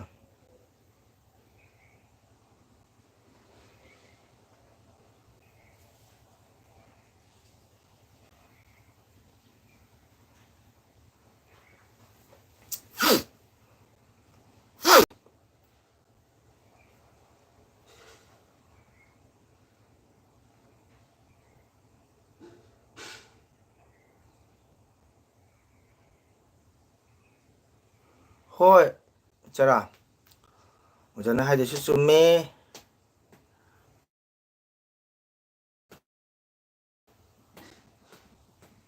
ꯃꯊꯪꯗꯨꯒꯁꯨ ꯃꯇꯝꯒꯤ ꯚꯥꯃꯣꯟ ꯑꯣꯏꯔꯨꯕꯅ ꯉꯝꯈꯤꯗꯕꯅꯤ ꯑꯣꯖꯥ ꯈꯨꯔꯨꯝꯖꯔꯤ ꯍꯣꯏ ꯀꯩ ꯍꯥꯏꯇꯥꯔꯦ ꯃꯇꯝ ꯃꯇꯝꯒꯤ ꯍꯥꯏꯇꯥꯔꯦ ꯃꯩꯇꯩ ꯑꯩꯈꯣꯏꯒꯤꯗꯤ ꯏꯄꯥ ꯏꯄꯨꯗꯒꯤ ꯑꯩꯈꯣꯏ ꯃꯩꯇꯩ ꯁꯨꯝ ꯂꯥꯛꯄꯅꯦ ꯃꯔꯛꯇ ꯀꯩ ꯍꯥꯏꯇꯥꯔꯦ ꯑꯩꯈꯣꯏꯒꯤ ꯔꯥꯃꯥꯅꯨꯖ ꯆꯪꯉꯛꯄꯗꯒꯤ ꯁꯥꯟꯇꯤꯗꯥꯁ ꯒꯣꯁꯥꯏꯅ ꯆꯪꯉꯛꯄꯗꯒꯤ ꯒꯧꯔ ꯆꯪꯈꯤꯕꯅꯤ ꯑꯗꯨꯕꯨ ꯒꯧꯔ ꯍꯥꯏꯕ ꯂꯩꯇꯦ ꯃꯩꯇꯩ ꯍꯥꯏꯕ ꯂꯩꯇꯦ ꯏꯁꯣꯔꯗꯤ ꯑꯃꯠꯇꯅꯤ ꯒꯧꯔꯒꯤ ꯃꯌꯨꯝꯗꯁꯨ ꯂꯥꯏꯅꯤꯡꯊꯧ ꯀꯣ ꯂꯩꯃꯔꯦꯜ ꯂꯣꯏꯅ ꯂꯥꯜꯂꯤ ꯑꯗꯒꯤ ꯃꯩꯇꯩꯗꯁꯨ ꯂꯣꯏꯅ ꯂꯩ ꯊꯧꯒꯜ ꯆꯞ ꯃꯥꯟꯅꯩ ꯊꯧꯒꯜ ꯑꯝꯇ ꯈꯦꯠꯅꯕ ꯂꯩꯇꯦ ꯒꯧꯔ ꯆꯠꯆꯔꯒꯁꯨ ꯃꯄꯨꯗꯤ ꯑꯃꯠꯇꯅꯤ ꯏꯁꯣꯔ ꯑꯃꯠꯇꯅꯤ ꯀꯣ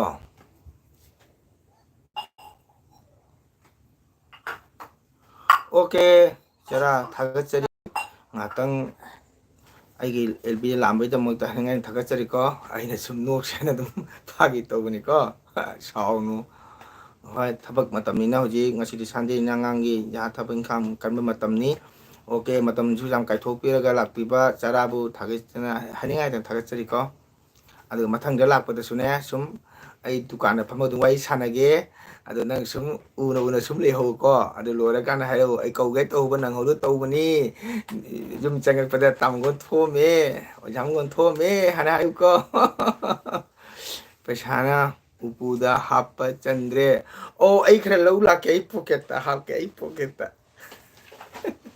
ꯑꯩ ꯈꯔ ꯂꯥꯛꯀꯦ ꯑꯣꯀꯦ ꯆꯔꯥ ꯊꯦꯡꯀ꯭ꯌꯨ ꯊꯥꯒꯠꯆꯔꯤ ꯊꯕꯛ ꯀꯥꯏꯊꯣꯛꯑꯒ ꯉꯥꯛꯇꯪ ꯂꯥꯛꯄꯤꯔꯝꯃꯗꯕ ꯍꯥꯏꯅ ꯊꯥꯒꯠꯆꯔꯤ ꯃꯊꯪꯁꯨ ꯑꯩ ꯂꯥꯛꯈꯤꯅꯤ ꯀꯣ ꯀꯁꯥꯔ ꯍꯥꯏꯕ꯭ꯔꯥ ꯀꯔꯤꯅꯣ ꯃꯥ ꯃꯌꯨꯝꯗ ꯂꯥꯛꯈꯤꯅꯤ ꯑꯗꯨꯒꯁꯨ ꯆꯔꯥꯅ ꯂꯥꯛꯄ ꯃꯇꯝꯗꯅꯦ ꯁꯨꯝ ꯌꯦꯡꯉ ꯇꯨꯃꯤꯟꯅ ꯆꯪꯈꯣꯏ ꯌꯨꯝꯗ ꯑꯩ ꯂꯥꯛꯄ ꯃꯇꯝꯗ ꯇꯥꯡꯒꯣꯟ ꯑꯣꯖꯥꯝꯒꯣꯟ ꯊꯣꯛꯑꯝꯃꯦ ꯀꯧꯕ ꯅꯪꯍꯧꯗꯅ ꯇꯧꯕꯅꯤ ꯋꯥꯔꯧꯅꯨ ꯍꯥꯏꯌꯨꯀꯣ ꯑꯣꯀꯦ ꯕꯥꯏ ꯕꯥꯏ ꯐꯥꯒꯤ ꯇꯧꯕꯅꯤꯀꯣ Hare Krishna Govinda Hare Murari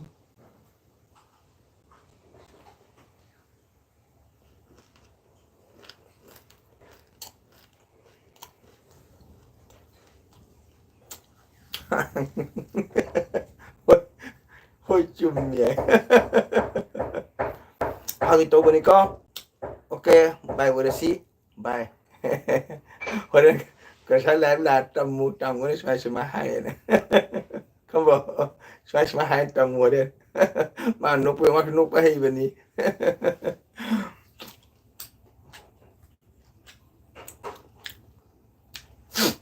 남은군이 탕모이데 깹네 때고 탕모이데 하이도이시 로에 북도 깹네 때. 거 상너로시.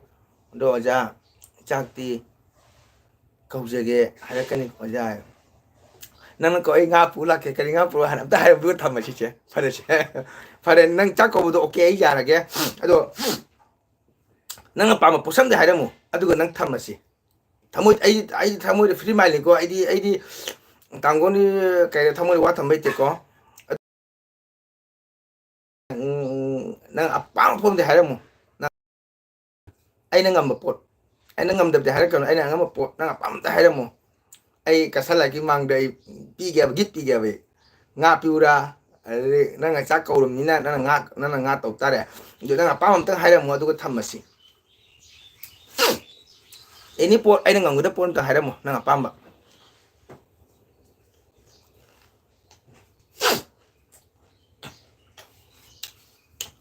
Sandu.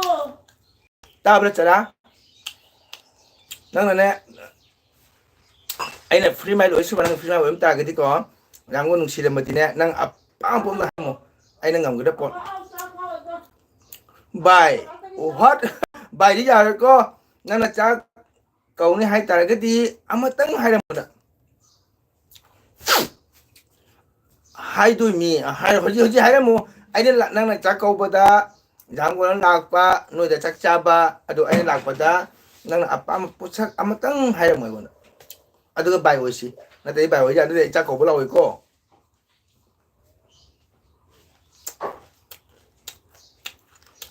sau với thì go mà tôi nè sau với tầm bây giờ thì có ai cái sau cái đó cái gì phim enjoy cái này có rồi phải nè già này năng hai bao lối già này còn ai nè năng chắc câu đấy là cái đối diện năng apa pot mà tấn hai đầm năng apa pot tấn hai đầm rồi ai pu lạc kêu Sandu. No. hai đôi sẽ tham mà chi hai đôi chả ra năng apa pot tấn hai đầm một sẽ ai năng ngang udah pot năng apa pot ama tang hai đầm ama ketang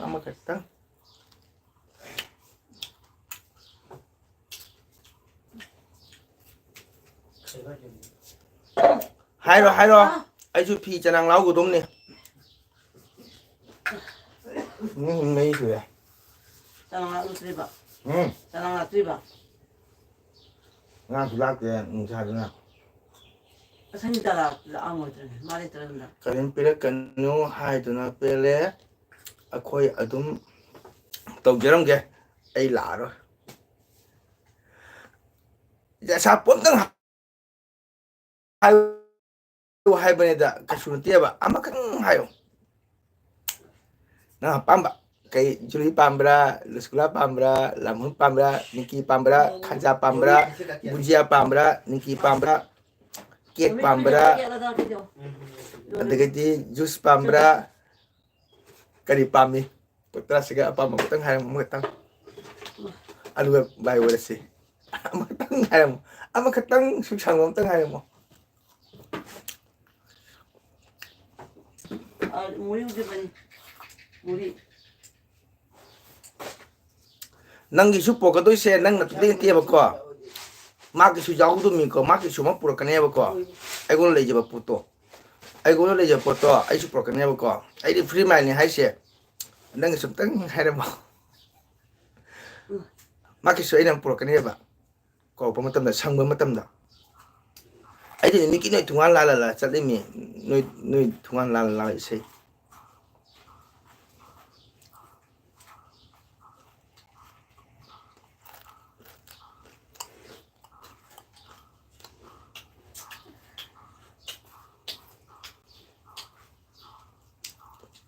jadi kasalat yang nung toko yang phabani ai nau kasalat ti yang phabani mi prong sonari mi makti kuire hande khangna bai ga makasu khangne yang phabai nau ni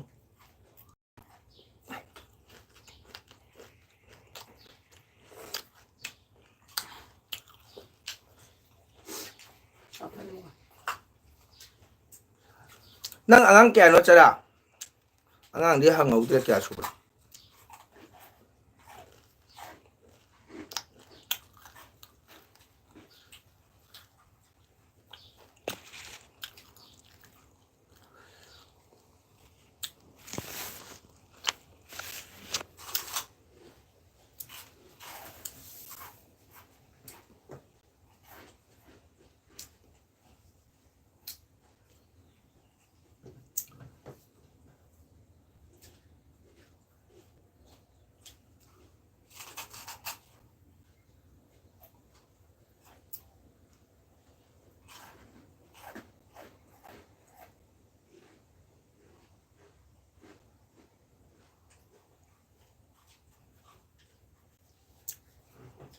watermelon. Okay. Dài dài.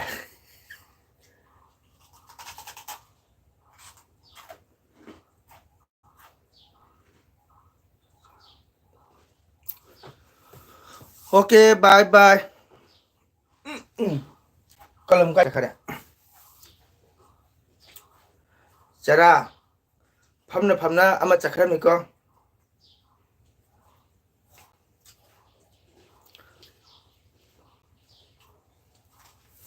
Okay, phải nang thapa kalam ni pothara siko. Thank you ngã làm bagi tama kalam ni ka jara. Kalam saya kalam sila dah.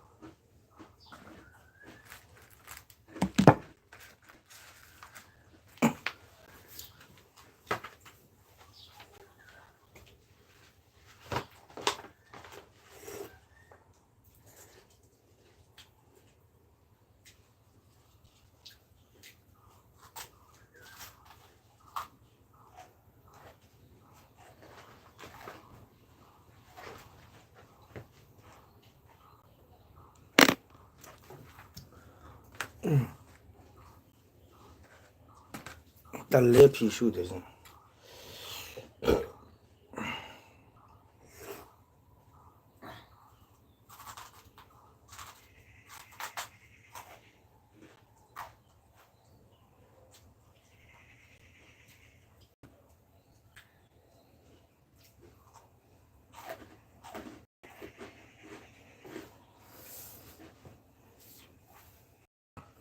Sanipa ani ama. Oh. Sanipa ni ama. Oh, jaya kaje. Sanipa. Ai ni pa yam phai matam pumada mahapu nabidaba haina isoda kuramjaribani.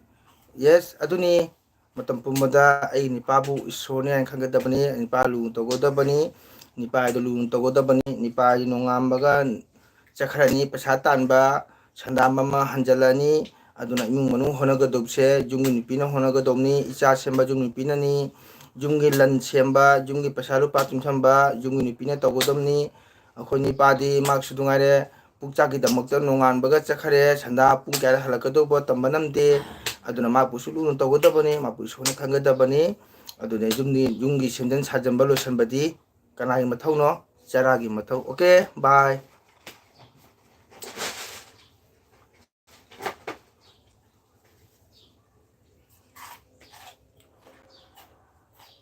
One,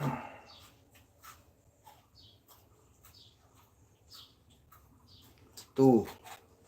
Hajikta ure chara di bai o he sigale ire chara. Two. Kan kasala ki manu pini da. Three.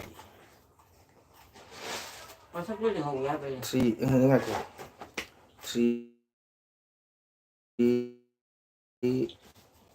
Four. Five. Five. Six.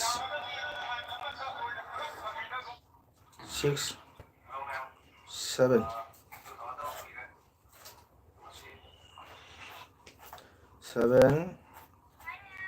8.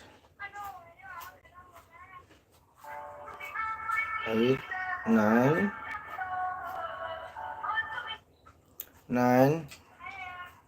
10.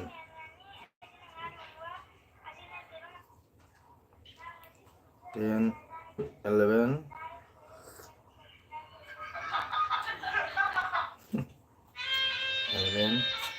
12.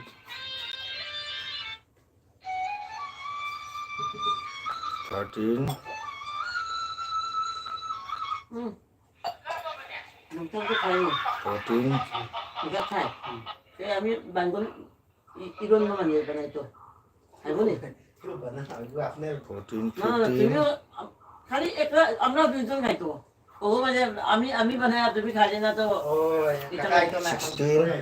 কাকা বলে তুমি খাইলে তো আমি পট করে ইগু বানাই দেবো 17. 18.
빨리. 빨리.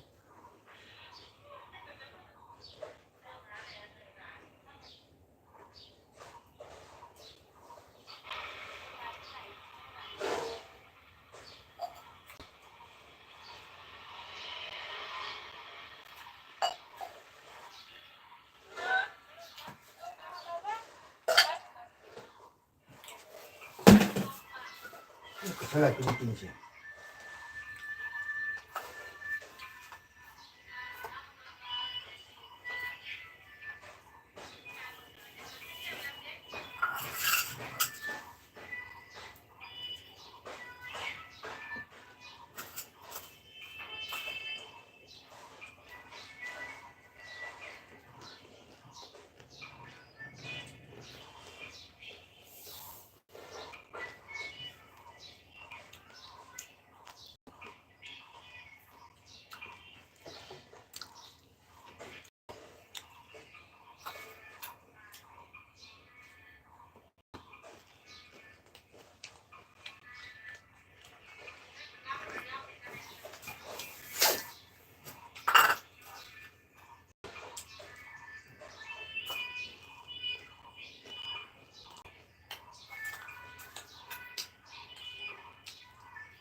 뭐야?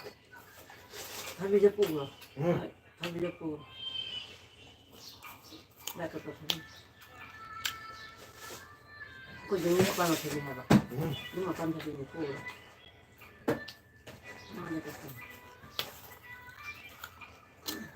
너 비싸 rồi. 응? 너 비싸 rồi.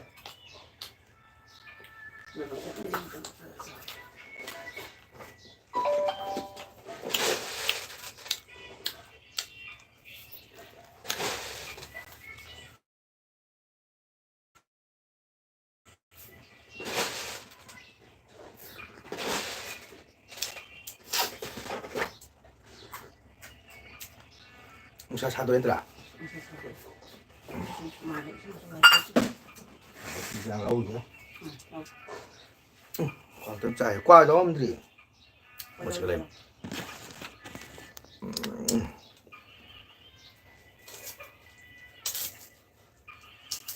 Có cơ là biết đâu đâu. Dán.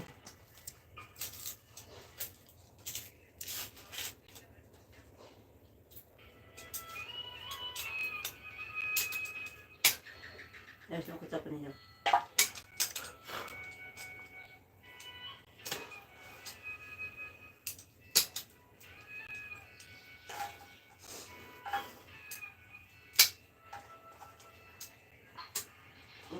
많이나 까리 해야 돼 하나 봐. 응.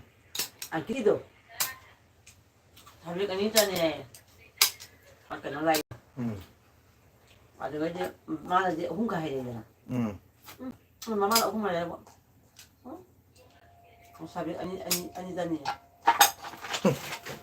Ama thế là những 이제 하고 이제 슈퍼네.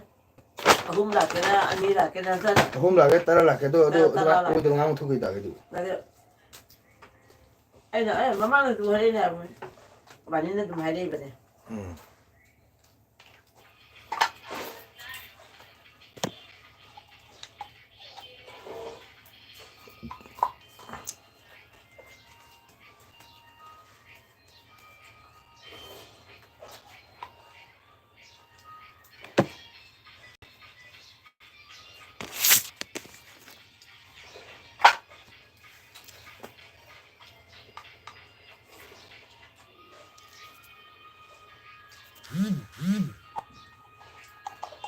Tani mo sa sogyo. Mo biti jaw tum.